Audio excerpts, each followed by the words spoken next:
Olá, meus irmãos, aceitem a paz do Senhor Jesus, do seu irmão em Cristo, Leandro Gutierre. Bem, no estudo de hoje estaremos abordando a Trindade no aspecto dela ser coeterna. Sabemos que a palavra Trindade não existe na Bíblia e os textos usados para explicar a Trindade são versículos mal interpretados. São textos fora de seu contexto. Deus, meus irmãos, é Espírito e Ele também é Santo. O Senhor Jesus, Ele está conosco em Espírito e Ele também é Santo. Logo, o Espírito Santo é ou o Espírito de Deus ou o Espírito de Cristo. O problema ali é a palavrinha santo, que dá a impressão de ser uma outra pessoa além de Deus e de Jesus. Mas se definirmos o Espírito Santo apenas como se fosse o Espírito de Deus ou o Espírito de Cristo, a Bíblia se chocaria de Gênesis a Apocalipse. Pois às vezes o Espírito Santo aparece também como sendo o poder de Deus e a glória de Deus. Por exemplo, no batismo de Jesus no Jordão, quando nós vemos os céus abertos e o Espírito que como pomba descia e pousava sobre ele. Naquele momento, o que estava descendo sobre Jesus era o poder de Deus, era a glória de Deus, e não uma outra pessoa. Porque se fosse o espírito de um outro ser, estaremos dando margem ao espiritismo, onde pessoas incorporam espírito de outras pessoas. Vemos ainda que Jesus, depois de ter ressuscitado e de ter passado mais 40 dias com os seus discípulos, antes dele subir ao céu, Jesus soprou sobre eles e disse: recebam o Espírito Santo. Ora, nesta passagem, você acha que Jesus está soprando sobre os seus discípulos uma outra pessoa?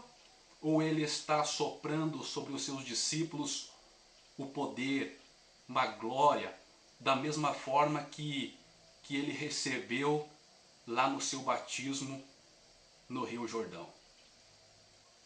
A doutrina da Trindade ela foi trazida para a igreja em 325 depois de Cristo, no Concílio de Nicéia, depois de a igreja ter estudado este assunto por quase 3 séculos. A Trindade ou Santíssima Trindade é a doutrina acolhida pela maioria das igrejas cristãs, que professam ao único Deus, preconizado em 3 pessoas distintas, o Pai, o Filho e o Espírito Santo, os quais constituem um só Deus. Eles creem em 3 pessoas que formam um Deus. Conforme nos ensina a doutrina intitulada a Trindade, diz que há um só Deus, Pai, Filho e Espírito Santo, uma unidade de 3 pessoas coeternas. Bem, sabemos que essa doutrina não se originou com os apóstolos da igreja primitiva, porque lá em 1 Coríntios, capítulo 8, do versículo 5 ao 7, Paulo define bem quem é Deus para ele, quem é Jesus para ele.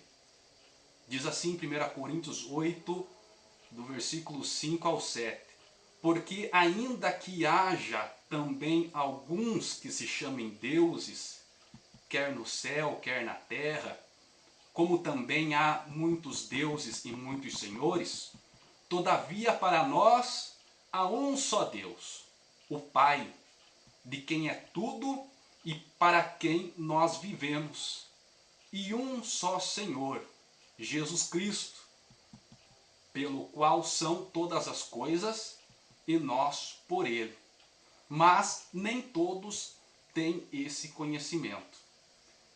Em 2 Coríntios ainda, o apóstolo fala no capítulo 3 e no versículo 17, ele diz: ora, o Senhor é o Espírito, e onde está o Espírito do Senhor, aí há liberdade. Nós vamos ver agora a Trindade no aspecto dela ser coeterna. Vamos saber se esses três membros, Pai, Filho e Espírito Santo, têm as mesmas características do primeiro, do Pai, do Criador. A Trindade, como eu já disse, diz que são três pessoas coeternas. Veja só as características de Deus, o Pai, o Criador. Ele é imortal, ele é onipresente, ele é onisciente e ele é também onipotente. Se você for no dicionário e pesquisar a palavra eterno, você vai encontrar escrito lá que eterno é aquele ou aquilo que sempre existiu, que não teve início, que é imortal, que é incessante. Observe que o termo co significa igualdade aos demais componentes daquele grupo, naquela característica. Neste caso, coeterno significa que na eternidade os três membros da Trindade são iguais. Então a doutrina da Trindade afirma que estas três pessoas, Pai, Filho e Espírito Santo, são coeternas. Mas como explicar isso biblicamente? Se eterno, como nós falamos, significa aquilo ou aquele que sempre existiu e que durará para sempre, que é imortal, que é incessante ou autoexistente. Deus, o Criador, o Pai, ele é eterno, ele é onipotente, onisciente, onipresente, imortal, ele é autoexistente. Percebe-se pelas Escrituras que Jesus foi gerado por Deus, o Filho unigênito, o único gerado da mesma espécie. Então, se ele foi gerado, ele não pode ser coeterno com Deus neste sentido. Pois se ele foi gerado, então havia um tempo em que ele não existia. E é aqui que começa o X da questão. Pois se Jesus não foi gerado, então ele não pode ser filho de Deus e Deus não pode ser o seu pai. Você percebe isso? Em 1 João, capítulo 4, versículo 15, diz assim: qualquer que confessar que Jesus é o Filho de Deus, Deus está nele e ele em Deus. Em 1 João ainda diz lá no capítulo 5 e no versículo 1, todo aquele que crê que Jesus é o Cristo é nascido de Deus. E todo aquele que ama ao que o gerou, também ama ao que dele é nascido. Vamos agora aplicar as características de Deus nos três membros da Trindade.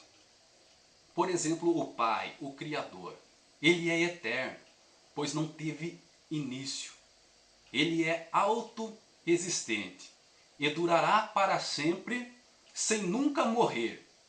Jesus Cristo, o Filho de Deus, foi gerado. Portanto, teve um início. Morreu na cruz, ressuscitando, mas morreu. Portanto, não foi com o Pai no aspecto de eternidade. pois ele teve um início e depois de ter ressuscitado, recebeu de Deus todo o poder.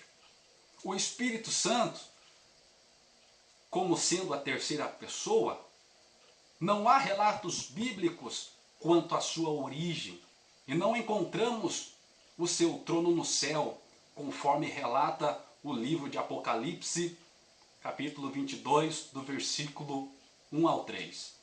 Portanto, não podemos enquadrá-lo nisso. Vamos ver outro aspecto aqui, imortal. Imortal, conforme o dicionário, imortal é aquele que não morre. Deus, o Pai, enquadra-se plenamente nessa característica. Jesus, o Filho de Deus, morreu, ele se fez homem, abandonou a sua glória e seu Pai o ressuscitou no terceiro dia. O Espírito Santo, não há relato bíblico referente a este assunto. Vamos abordar agora a característica de onipotente. Conforme o dicionário, é aquele que pode tudo, todo-poderoso. Deus se enquadra plenamente nisso. Jesus, o Filho de Deus, ele disse lá em Mateus 28, 18, é-me dado todo o poder no céu e na terra. Porque tudo quanto o Pai faz, o Filho faz igualmente. Diz ainda no versículo 36, as obras que o Pai me deu para realizar. Observe, se Jesus disse, todo o poder é-me dado no céu e na terra, é porque em algum tempo ele não tinha todo esse poder, ele não era onipotente. Sobre o Espírito Santo, Jesus diz, eu rogarei ao Pai e ele vos dará outro Consolador, o Espírito Santo. João 14,16. E mais, aquele Consolador, o Espírito Santo, que o Pai enviará em meu nome. Observe, se o Espírito Santo, como terceira pessoa da Trindade, fosse onipotente, ele não poderia ser dado ou enviado por outro em igual posição hierárquica. Então, diante dessa premissa, o Espírito Santo não é onipotente. Onisciente. Onisciente é aquele que sabe tudo. E Deus se enquadra plenamente nesta característica. Jesus, o Filho de Deus, disse, daquele dia e hora ninguém sabe, nem os anjos, nem o Filho, senão o Pai. Isto está registrado lá em Marcos, capítulo 13, versículo 32. Em Apocalipse, capítulo 1, e no versículo 1, diz assim, revelação de Jesus Cristo, a qual Deus lhe deu. Observe, se até certo tempo ele não sabia o dia da sua volta, e se Deus lhe revelou o livro do Apocalipse, é porque em alguma ocasião ele não estava ciente. Portanto, houve ocasiões nas quais não era onisciente. O Espírito Santo, Jesus diz, não falará de si mesmo, mas dirá tudo quanto tiver ouvido. João 16, 13. Observe, se precisa ouvir para poder falar, não é onisciente e nem onipresente. Conforme o dicionário, onipresente é aquele que está em toda parte, que está em todos os lugares ao mesmo tempo. O Pai se enquadra nessa característica, o Criador. Jesus, o Filho de Deus, esteve presente na criação do mundo, esteve presente ativamente através da cruz, presente na nova terra, na nova Jerusalém, conforme Apocalipse 21, 22, 23. Houve, porém, tempo, quando esteve na terra, na qual ele estava restrito a humanidade não estava no céu. Jesus, quando esteve nessa terra, ele não podia estar em todos os lugares ao mesmo tempo, porque o corpo que o revestia o limitava a isso. O Espírito Santo, Jesus diz, se eu não for, o Consolador, o Espírito Santo, não virá. Observe a declaração de Jesus. Se você vê que ele estava na terra, portanto não se enquadra na condição de onipresente, pois Jesus teria que ir e voltar novamente para estar conosco em espírito. Por isso ele diz, não vos deixarei órfãos, voltarei para vós. Vemos que Deus, o Pai, sempre foi e sempre será o único que dos três é digno realmente e possuidor de todas as características que muitos desejam atribuir aos ditos membros da Trindade. Eternidade, imortalidade, onipotência, onisciência e onipresença. Nós, com essas observações, não pretendemos diminuir em nada as prerrogativas atribuídas a Jesus, pois sabemos que ele, depois de ter ressuscitado, recebeu de seu Pai todo o poder. Agora, quando que Jesus foi gerado? Provérbios 8, do verso 22 ao 25, diz assim, o Senhor me possuía no princípio de seus caminhos, e antes de suas obras mais antigas, desde a eternidade fui ungida, desde o princípio, antes do começo da terra. Quando ainda não havia abismos, fui gerada. Quando ainda não havia fontes carregadas de águas. Antes que os montes se houvessem assentado. Antes dos outeiros, fui gerada. Observe, a sabedoria de Deus na Bíblia é sempre aplicada como sendo Jesus Cristo, seu Filho. 1 Coríntios capítulo 1, versículo 24, diz assim, mas para os que são chamados, tanto judeus como gregos, lhe pregamos a Cristo, poder de Deus e sabedoria de Deus. 1 Coríntios 1, 30, também diz assim, mas vós sois dele, em Jesus Cristo, o qual para nós foi feito por Deus sabedoria e justiça e santificação e redenção. Lá em Salmos, no Salmo 2, no verso 7, diz assim, proclamarei o decreto, o Senhor me disse, tu és meu filho, eu hoje te gerei. Agora eu quero te perguntar, quem estava com Deus na criação? Muitos afirmam que existia ali 3 pessoas, porque o façamos, eles interpretam que havia ali 3 pessoas, mas façamos é plural, e plural é mais de um. Quando é mais de um, já é plural. Muitas pessoas erroneamente acreditam que na criação do mundo estavam presentes 3 pessoas, o Pai, o Filho e o Espírito Santo. Mas será isso mesmo que a palavra nos ensina? O façamos não quer dizer que haviam 3. Provérbios 8, 27 diz, o Senhor me possuía no princípio de seus caminhos, desde então e antes de suas obras mais antigas. Quando ele preparava os céus, aí estava eu, quando traçava o horizonte sobre a face do abismo.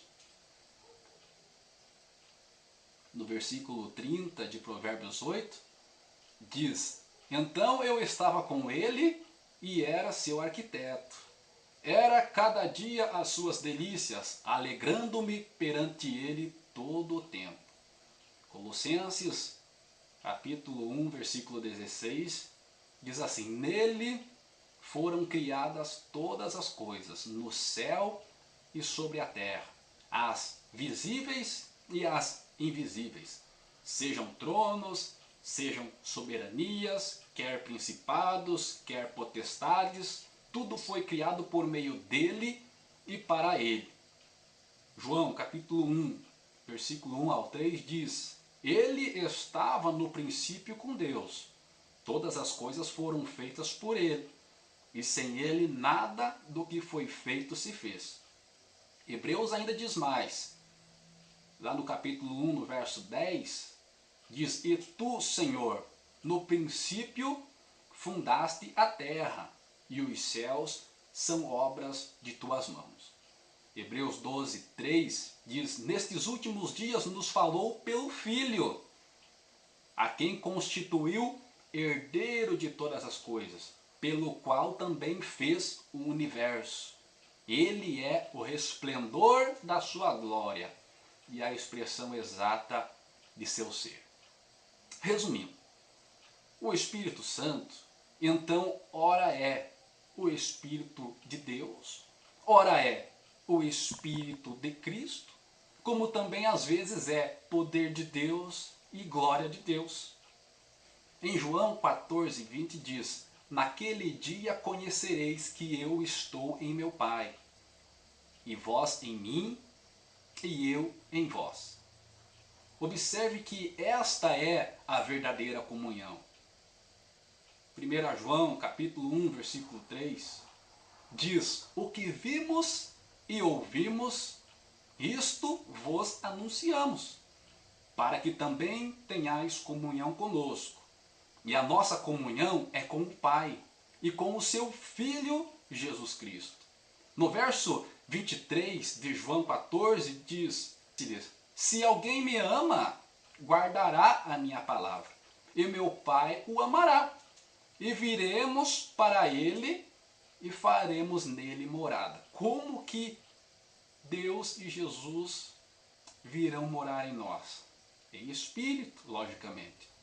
Paulo disse lá em Gálatas 2, versículo 20, que já não era mais ele que vivia, mas que Cristo vivia nele. Disse o apóstolo ainda: o viver para mim é Cristo e o morrer é lucro. Em Romanos 8, 10, ele diz que se Cristo está em vós, o corpo na verdade está morto. Diz ainda mais a palavra de Deus: se alguém não tem o Espírito de Cristo, esse tal não é dele. Romanos 8, 9. Então você, meu amado irmão, você tem o Espírito de Deus na sua vida? Você tem o Espírito de Cristo na sua vida? Você tem o poder de Deus, a glória de Deus na sua vida? Ou você tem um terceiro ser que te acompanha? Note que Jesus está dizendo: eis que estou à porta e bato. Você já deixou Jesus entrar ou permitiu que outro entrasse no seu lugar? Medite nessas palavras e com certeza Deus vai estar abençoando grandemente a sua vida. Muito obrigado.